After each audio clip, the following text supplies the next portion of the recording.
Welcome to MSL Talk with Tom Caravela, a podcast specifically designed for MSLs and all things field medical.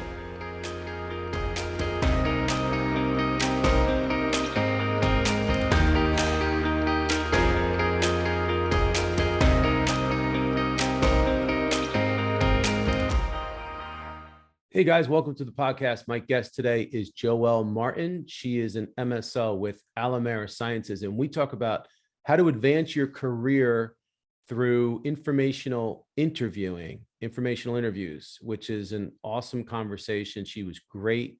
Don't forget to subscribe to our YouTube channel and follow us on Instagram and check us out on MSL Talk Live, which is on Clubhouse. And that's the first Tuesday of every month at 1:30 p.m. Eastern time. Thanks for joining us. Hey, Joelle, thanks for joining me. Welcome to the podcast. Hey, Tom, thanks so much for letting me join you today. I'm excited. So let me kind of tell everybody how this came about. So you reached out to me kind of sort of with this idea, kind of out of the blue. But I mean, obviously I know you, but I thought this was a really good idea about doing a podcast regarding informational interviews. So before we get into that, why don't you just do an introduction, tell everybody who you are and where you're from and all that stuff. Yeah, so my name's Joelle Martin. I live in Tennessee now, but I just finished my PhD at Virginia Tech last May with a focus on neuro-oncology. And 6 days after I defended my PhD, I started at Medical Sciences with the onboarding process and moved states, and now I represent the Southeast United States. Amazing. Well, congratulations to you again. That's really unprecedented to find an MSL role that quickly. So now there's probably a lot of people that are listening to this that are like, how'd you do it? You know, which we're going to talk a little bit about that. Okay. That's going to be part of the things that we get into. But before I start, I want to give a quick shout out. I like to do this sometimes. Today I get into the office and I get the results or the rankings of the podcast every day. And today we were number 6 in the careers category in Poland. So shout out to all our friends in Poland. Thank you guys for listening. All right, let's jump into this. So informational interviews. So you bring up this topic.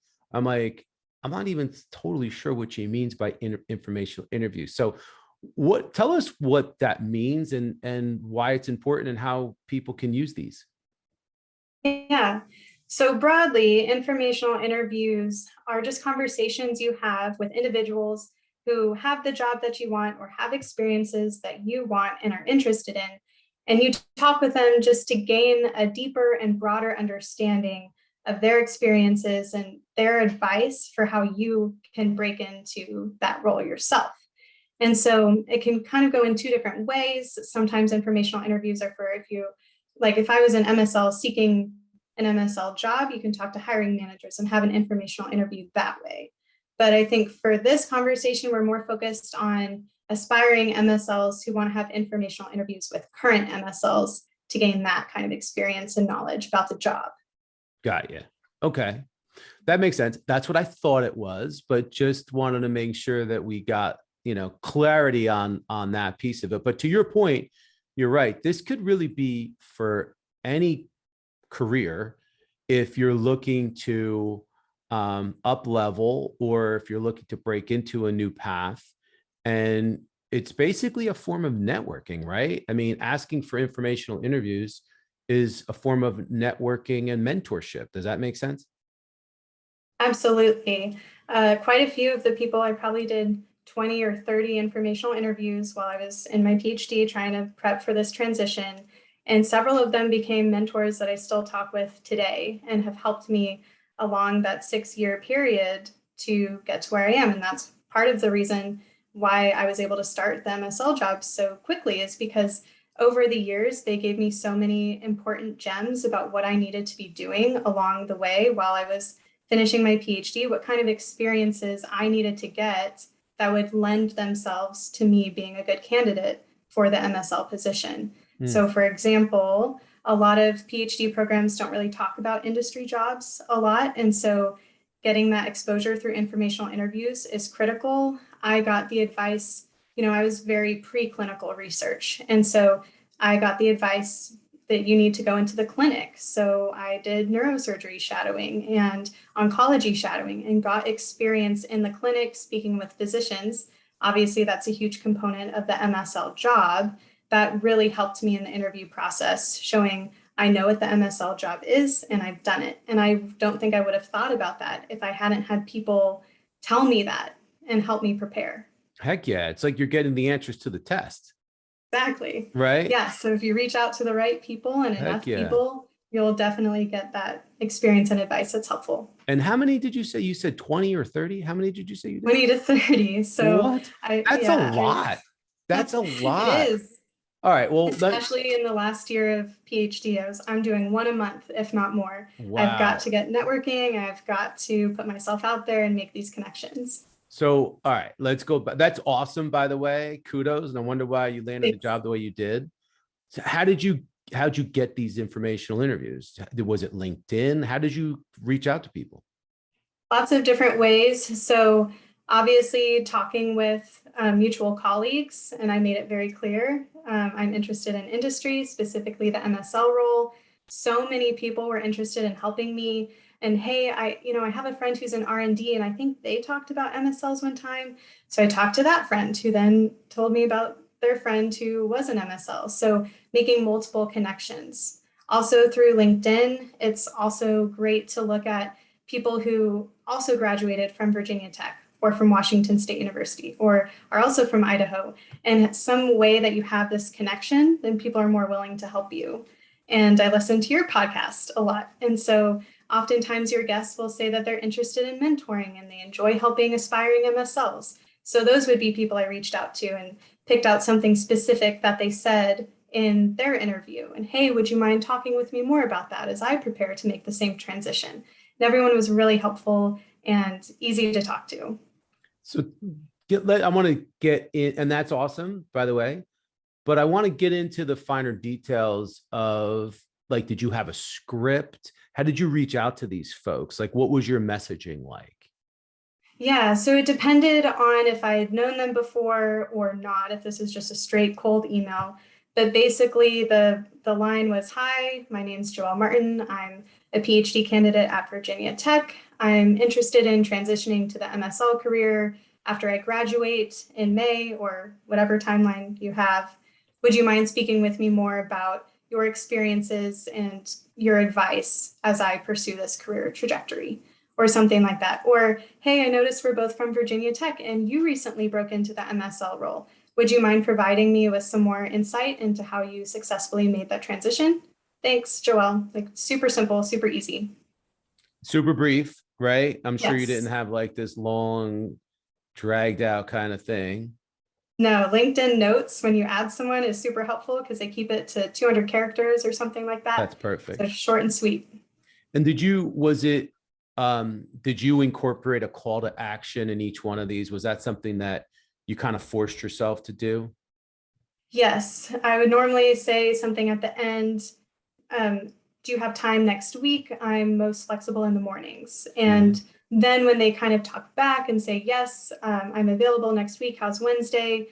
Yes, Wednesday works for me. What's a good way to contact you? Right. And I think that's another really important thing is, as an aspiring MSL who's asking for someone's time, you don't want to give them your number and tell them to, oh, hey, call me at this time. You want to make it easy for them to help you. So then you're the one who's calling them so that you're not putting more work on their schedule. Yeah. No, and that's important. We talk about that a lot. I mean, this gets back to like emotional intelligence and just being tactful in your engagement. It's not about you. Make it about the other person. They're trying to help you. If they're agreeable to an informational interview, that's gold. I mean, that's so valuable. Obviously, so you want to just be really tactful about, how you ask people for their time, and just, really be respectful of the other person. So I appreciate you taking that approach. So then what happens next? So you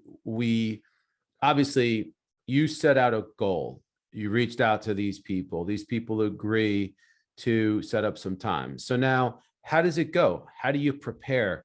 What questions do you have ready? Like, what can you tell people to do to make the most of this experience? Mhm. Oh, before I answer that question, back to what you had just said about being respectful. When you're reaching out initially, I would say to use the title doctor, because most of the time you're talking to MSLs who are doctors. Mm-hmm. And then they'll reply and they'll let you know, or they'll sign their name, Joelle. And then you're on a first name basis, but always trying to make that great first impression. Just, hey, Dr. Martin, et cetera, et cetera. That's good And advice. then, yeah, they'll let you know. As far as after they have set up a time with you, of course, calling on time is super important because MSLs are really busy and you want to be respectful of their time. Once they answer, then make sure to ask, hey, is this still a good time? And then how much time do you have? So if they say 30 minutes, great, stick to 30 minutes. If they say 10 minutes, stick to 10 minutes. So I had someone reach out to me on LinkedIn for an informational interview, asking for 10 minutes of my time, and then kept talking for 45 minutes, which is, I mean, I could have hung up the phone at any time, right? But I wanted to help that person. But Right. it still it stuck with me and I remembered it like, oh, this person isn't necessarily always keeping to what they say they're going to do. That's not an impression you want to make. It's also the type of thing where you become fearful of ever wanting to talk to that person again, because you're like, Right. I don't have an hour. This person's going to talk my Exactly. ear off. So you're setting a tone for how the person's going to view you for the next time. So you Mhm. don't want to leave that impression. Kat, I'm sorry. Was it you going to say something? Oh, just sometimes they won't ask or they won't answer their phone. And if that's the case, just leave a professional message and a callback number and they'll get back to you when they can. But besides that, my advice for the actual conversation is just have a prepared list of questions. Mm-hmm. And basically, so my format was, what's your least favorite part of the job? What's your most favorite part of the job? What's your day-to-day look like? What was onboarding like? How do you deal with compliance and working with your sales force? Like all of these different things. And like those questions show that I know what the MSL job is, right? So if you're Mm-hmm. asking about compliance, you obviously know there's that strain or something you need to be conscious of as an MSL. And so you might not be able to ask all of your questions in a half an hour, but it gives you options to pull from based on how the conversation naturally flows. And you want to keep things natural and easy. So, and I mean, that's part of the MSL job as well. So you never know how conversations are going to go. You have to be able to adapt and make them seem seamless and easy. Sure. Yeah. And I think that being prepared, we always talk about this on this podcast, being prepared is so important, because let's just say you only have 10 minutes or 15 minutes or whatever the person is going to give you. You want to make the most out of that time. So not doing your homework, not having good questions, not knowing who the person is that you're speaking to is a big mistake. Did you research the person too? Like, how much did you learn about that person before you spoke to them? I did do some digging and I also looked into the company as well and just made sure I pronounced names correctly. I pronounced their company correctly. It's all of these little things that really add up, especially in a first impression. So especially, oh, I saw that you got your PhD from X university and your focus was on metabolism. Like how did that transition to your disease state now? And was that difficult? So my background was glioblastoma. I'd ask people who switched therapeutic areas, how likely is that for me, which I did end up doing. But it's these important things to ask in small pharma, big pharma, new MSL, old or experienced MSL. There's all of these different components to each conversation. So if you know the person's background, you can tailor the conversation and it goes much easier. Well, that's part of being an MSL. That's part of being engaging. How are you going to connect with somebody if you don't know anything about them? So the more you talk about them and the more you know about them, not that you're going to like come off as some kind of crazy stalker, but you definitely want them to appreciate your homework and your preparation so that they know that you took them seriously and you took that interview seriously.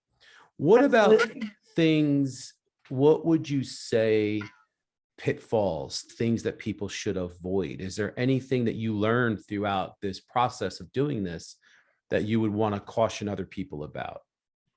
Yes. So I've learned from my own mistakes. I've also learned now that I'm on the other side of the informational interviews, some kind of things that rub me the wrong way from time to time. So obviously being courteous of time is one thing.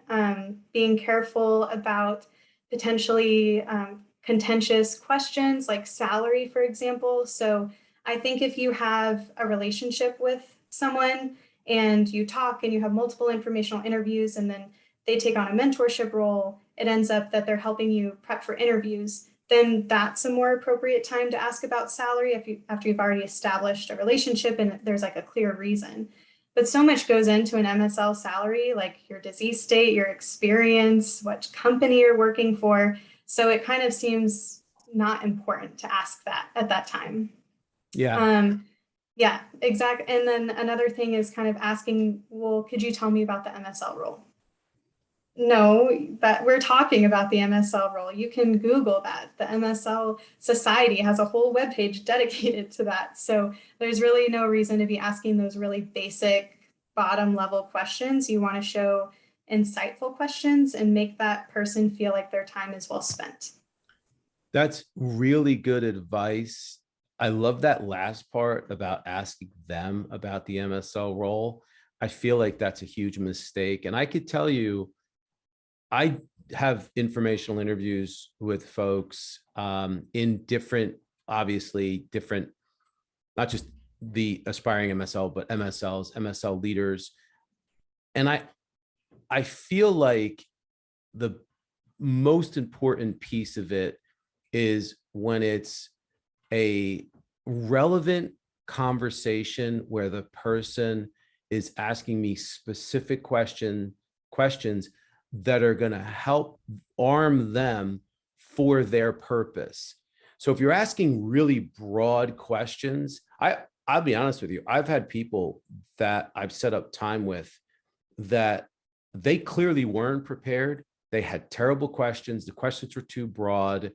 And it was almost like me doing a lecture.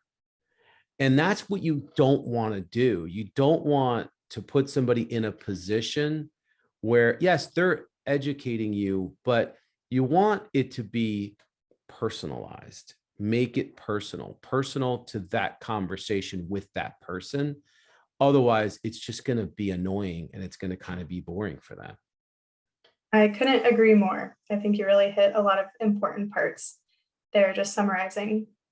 So we talk about, and I want to kind of get back to, we talk about leaving a good impression. Is there any other advice or anything else that you would recommend in these conversations that's going to leave the right impression with that person? Because let's not forget, if you're looking to break into the medical affairs space, or if you're looking to get promoted into a certain role, these are all key connections that you might be able to utilize later on.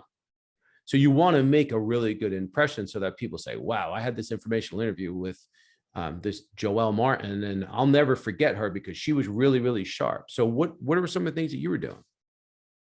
So I tried to think about, this is not a job interview, but it might lead to one. So I better show that person that I have what it takes to be an MSL as much as I can through this interaction. So number one, being a good listener. MSLs are professional listeners. We have to listen to our physicians to get those important key insights. We have to listen to our colleagues. We have to listen to our sales force, everybody. So, and I think I even read an article recently that MSL should be spending about 70% of each physician interaction listening. And so when you listen, that's when you gather people's advice and experiences. If you're the one talking about yourself, then you're not achieving the purpose of the interview, which was to learn from someone who has knowledge that you're seeking. So being a good listener, of course. I definitely don't recommend asking for a job interview or a job recommendation in that initial introduction interview, and that happened to me once. And we had talked for 15 minutes before I was asked if I wouldn't mind recommending them. But I don't know that person. That was really awkward for me because I had just started my job as well. I wasn't in a position to be recommending people. So that's something I would try and stick away from. And then, of course, you've talked about this on your podcast before, gratitude, being thankful for their time, because they are taking time out of their day to help you. And so just taking that time the next day to send them an email or a LinkedIn message saying, thank you so much for your time. I appreciate your advice. And of course, if you can say something specific about your conversation. So I would say, I am currently speaking with individuals at the hospital to set up shadowing experience to gain clinical knowledge that we talked about, to show them that you took them seriously and you're going to act upon their advice and that you value them. So important. Yeah. That's awesome advice. I love all that. If I can add to that too, I would say that you want to now consider this person a part of your network, because they are. If they were willing to and agreed to have this conversation, spent time with you, there's kind of an investment there on their side. There's a vested interest. I'm sure they want you to succeed. So now when you get that MSL job, or if you get that MSL promotion, recognize that person, go back and thank them or include them in your announcement when you do your job announcement. That is really important. You want to make sure that they feel like and understand that you appreciate their efforts in helping you. And that's going to solidify your relationship with that person and continue to nurture them and nurture that relationship as someone in your network. Another way that you can do that, which I think is really important, is utilize LinkedIn. So when you see that these people, let's just say you have 20 people that you did informational interviews with, but let's just say there's 5 or 6 people. Well, be mindful of those people, their activity on LinkedIn. If they post something, like it, comment, share it, show that you're a good ally to them, as well as them being an ally to you, because that goes a long way. You do your part in the relationship moving forward. Don't forget that person and what they did for you. And then if you can, whenever you can, try to do a favor for them. But the LinkedIn engagement strategy that I'm talking about, it's just easy. It's just super easy. If the person lists their birthday on LinkedIn, wish them a happy birthday. If they got a promotion or they put up a job announcement, congratulate them on that job. So these are just little ways that you can show that you care about them and their career, and that you're appreciative that they cared about yours. Absolutely. I couldn't agree more. And just to build off that too, the MSL job is to build relationships, right? And so if you can't demonstrate that within your own sphere, how are you supposed to do that with physicians or nurse practitioners or physician assistants? And so relationships aren't built off of one informational interview. They're built off of the things you just talked about, each of these individual things to show that you're present and that you care. Like you mentioned, saying happy birthday or congratulating them on a promotion. That's how you build a relationship. That's how you are a successful MSL. Yep. Awesome. So let me ask you this. So what can people expect out of this? I don't know what your expectations were. Obviously, you were looking to position yourself for, this transition into an MSL role. But what were your expectations for each informational interview? How did that go? And how do you level set that so that you don't get too high and you don't get too low? Yeah, so I definitely recommend starting with either connections of connections or someone who has a similar scientific background as you or something like that, just to make it more, I guess, comfortable. Because I was always so nervous for my informational interviews. And I'd sit there and I'd wait for the phone to change from 10:29 to 10:30. Okay, it's time. I can't be late. I have to call them right now. And so I just thought about that as being, well, that just shows you care, but you can't let that take you over. And so then you're awkward or nervous too much on the phone. And so I would recommend just kind of, if you've prepared well enough, like we talked about, then that will help ease your nerves. And of course, the more you do, the less nervous you'll be. And being reflective of yourself afterward, of course, that's something as MSLs we always have to do, whether or not a physician interaction went well or it went poorly, to think about that. And you've talked about this on the podcast too. Lead with your strengths and develop your weaknesses. We have to be so self-reflective about what we can do better and how we came across to somebody and thinking about that. So definitely take time after each informational interview to level set yourself and think about what you can do better and what went well, and then adjust based on those two factors. Yeah. Awesome. So final thoughts. What last bits of advice might you have for folks out there? Yeah. So I guess I wish I had followed up more. We talked about this briefly. I have since had 2 people that I did informational interviews with reach out to me on LinkedIn and say they just got their first MSL job. And I love that. It's so great. But I never did that because I was scared that I was going to just put another email in their inbox or something, or like bug them too much because they'd already given me the gift of their time. And so I didn't want to take too much.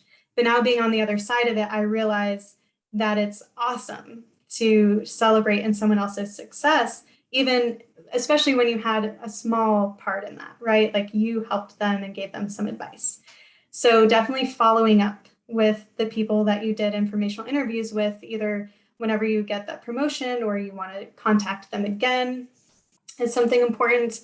As I just said, be reflective after each interview and learn from each interview. And more than anything, I think it's important to pay it forward. So that's the advice that I got and the mentality I went into it with. So I asked so many strangers for their time.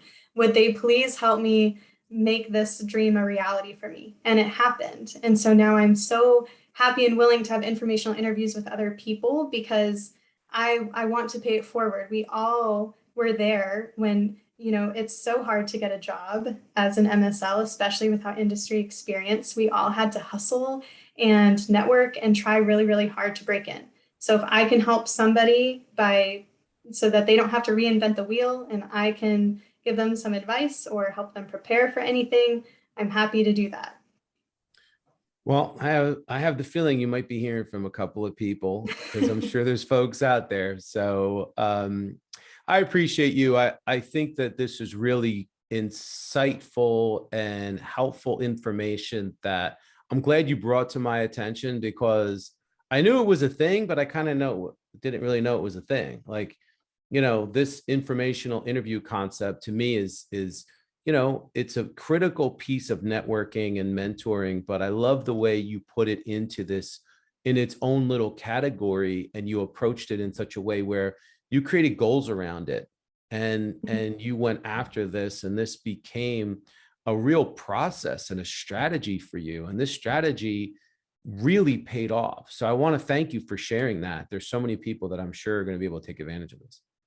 Absolutely. And my one last thought is to make sure that you're recording or documenting your interviews in any way that's best for you. So I would always have the question and then I type out their answer. And so then I would review that if I had another informational interview with them or another contact with that person, just so we could pick up the conversation on the last thread that we left it off at. So again, that helps build relationships by keeping continuity of the conversation. So just some way that you can remember what somebody said is awesome. My last piece of advice. That's great advice. Well, let's leave it at that. Thank you, Joelle. You're awesome. This was a great conversation, and good luck to you. I'm going to be following along. I know you're going to do great things. Thank you so much. Thank you for having me on the show, Tom. Appreciate it.